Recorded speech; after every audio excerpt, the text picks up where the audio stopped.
agreed to talk something about 3I in curriculum planning. 3I meaning interdisciplinarity, interculturality, and internationalization. Actually, I'm not talking much about curriculum planning. This is more like homework for you to think about that.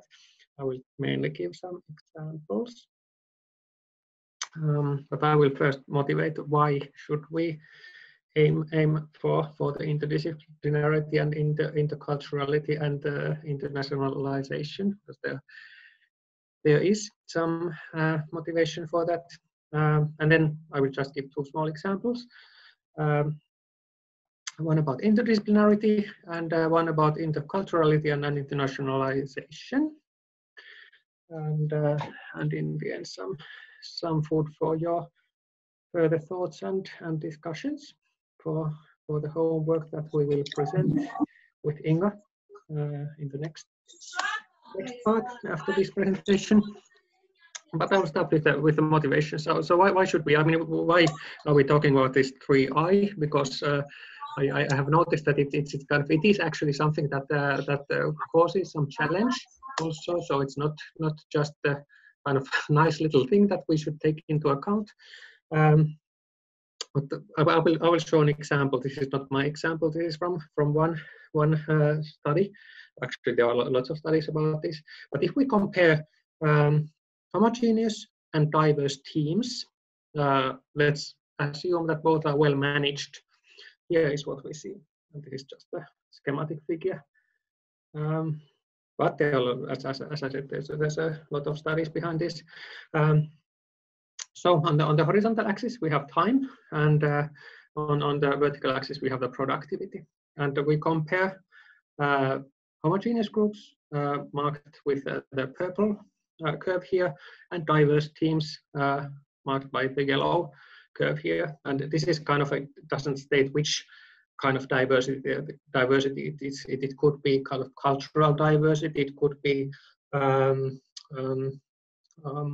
language diversity. It could be disciplinary diversity, gender diversity, all kinds of diversity. This is a very general picture. But when you look at this, and this is kind of this norming and forming is from Tuckman's study some 55 years ago, which is kind of related to group formation and group functioning. And what we see when we look at this curve. So in the short term, sure, the homogeneous teams that have a similar background, similar kind of thinking, they form more easily. They find kind of their common view more easily compared to the diverse team. But if these teams are well managed, it's actually over time the diverse team will outperform the homogeneous team, because the diverse teams just tend to be more creative. They tend to be more thinking like out of the box, and this will show in the results in the longer term, that they can take more creative approaches to all kinds of things that the group is aiming to do. So that's one motivation. Another one is especially for the interdisciplinarity, but it also is valid for the other two I's.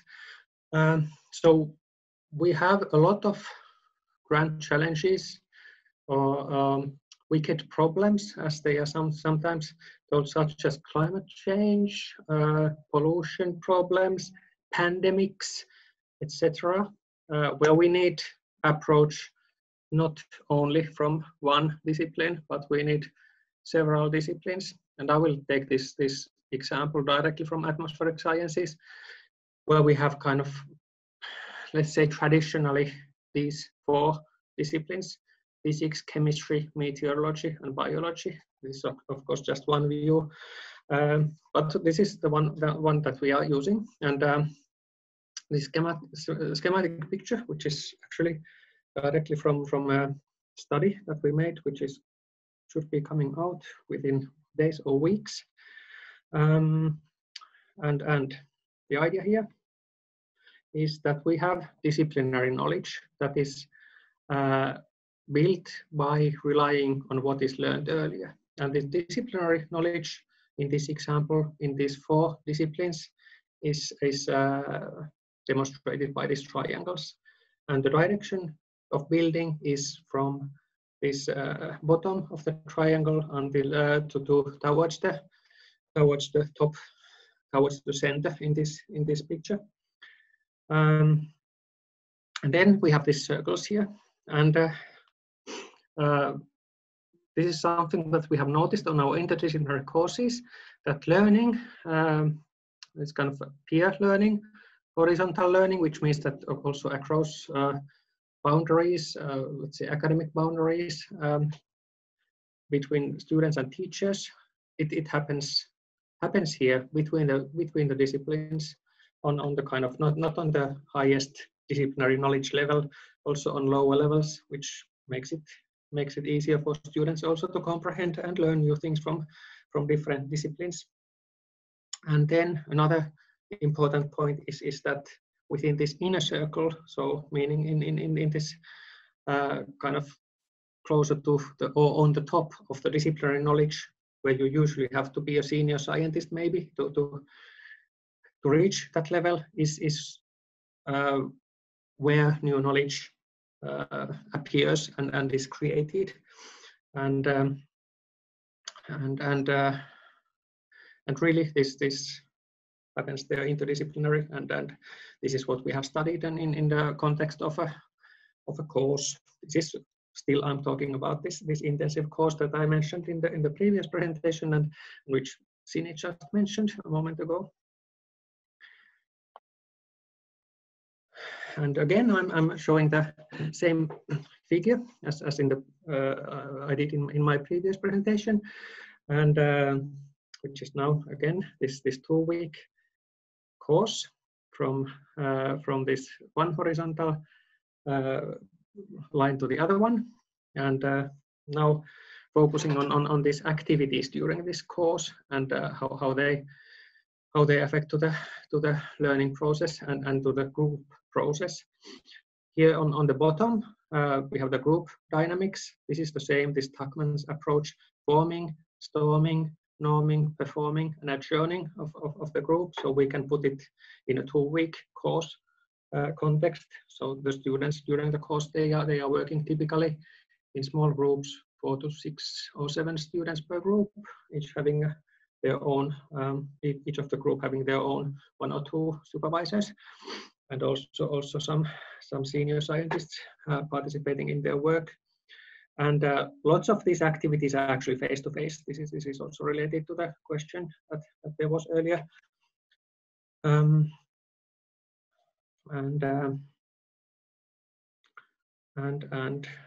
And also this is then reflected in this kind of learning process, which is now demonstrated, that I talked about already.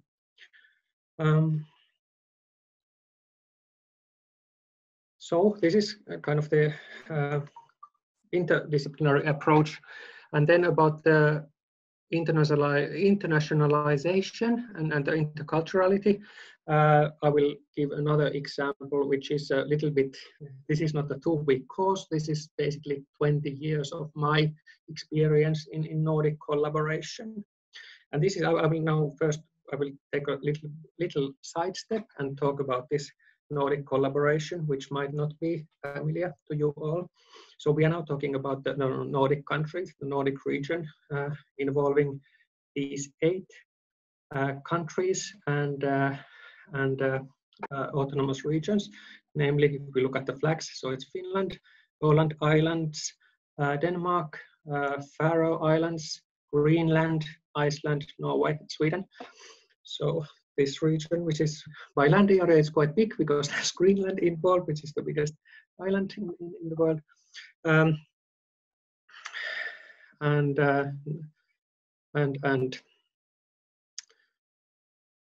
before going to this experience about this partly unexpected internationalization and interculturality. I will talk a little bit about this history of this region, let's say recent history, past 70 years. And this is directly from the Nordic Council, which is, you can find it at norden.org, the webpage. This is directly from their webpage, kind of very small glance at the recent history. So before 1952, when this Nordic Council was started, it said that wars and alliances characterized relationship between Nordic countries. And in 50s, 60s, many plans and initiatives, but they admit that there was little progress, not much happening in reality, but some planning is also important. But in the 70s, it became more active in terms of cooperation. And there's funnily they mentioned this new world order after 1989, but some global vision, etc. And this is another quite funny detail. So 1952 was the year when the Nordic Council, which is the kind of the highest body in this Nordic context. So the starting members were Denmark, Iceland, Norway, and Sweden.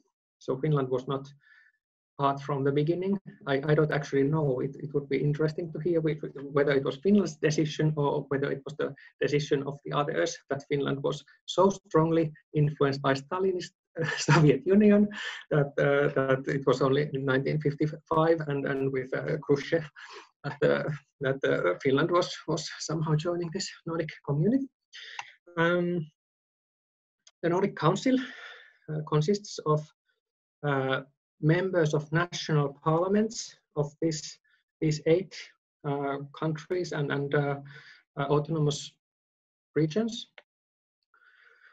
And kind of from our perspective, the interesting thing is that they offer some funding. So they hold some funds to fund collaboration, the Nordic collaboration in culture, education, and science. And it's not a very big money. It's 1 billion Danish crowns annually, generally corresponding to about 140 million euros, which is not very much compared to any national budget, but you see that it's very focused, and quite a lot of this goes actually to science and education, which kind of can be then quite important as well. So the Nordic Council is this kind of higher body, but then there's this kind of more functional body, the Nordic Council of Ministers. So the Nordic ministers meet, let's say, on an annual basis. Here are pictures from some meetings of the prime ministers who gather to discuss and to decide about things and strategies and so on. Here in the other picture, you see the current prime ministers of the Nordic countries, and you can maybe note that 4 out of 5 are female.